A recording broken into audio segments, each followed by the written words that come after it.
అంటవా మావా ఊ అంటవా మావా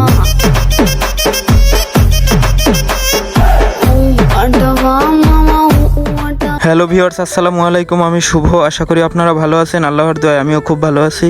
আর ভালো না থাকলে কি আর লেবুর পিনিক বানিয়ে খাই। আর কথা না বাড়িয়ে ভিডিওর মেন টপিকে যাওয়া যাক। প্রথমত আপনারা দেখতেই পারতেছেন আমি কি কাজ করতেছি। কোনো কিছুর ভর্তা তৈরি করার জন্য যদি প্ল্যান করি তাহলে ওইটার দায়িত্ব পুরোপুরি আমাকে দেওয়া হয়। যেমন ধরেন কাটতে হয়, বাটতে হয়, মাখাতে হয়, সবকিছু আমিই করি। আজকেও তার ব্যতিক্রম নয়। তবে আমার বন্ধুরা একটা কাজ ভালো পারে, সেটা হলো তৈরি করে দেওয়ার পর খাবলায় খেতে পারে। আগেই মশলা তৈরি করে বাটিতে নিয়ে নিয়েছি যেন ঝামেলা কম হয়। তারপরে আবার লেবুটা কাটার পরে বাটির মধ্যে লেবুটা নিয়ে নিয়েছি, নিয়ে তো ঝাঁকিয়ে মাখানো আরম্ভ করছি। আমিও চালাক কম না, হাত দিতেছি না, হাত দিলে হাত জ্বলবে, তাই এই জন্য বাটির মধ্যে ঘুরিয়ে ঘুরিয়ে মাখাচ্ছি।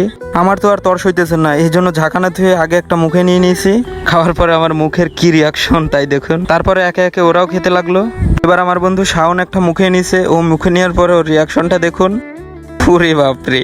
আর ভাই এদিকে দেখুন, এদিকে আমি তো টপাটপ মুখে নিচ্ছি, আর আমার মুখের রিয়াকশনের সাথে সাথে গান শোনা যাক। పళ్ళల్లోనే అంతా ఉంది మీ మగ బుద్ధి వంకర బుద్ధి ఊ అంటవా మావా ఊ అంటవా మావా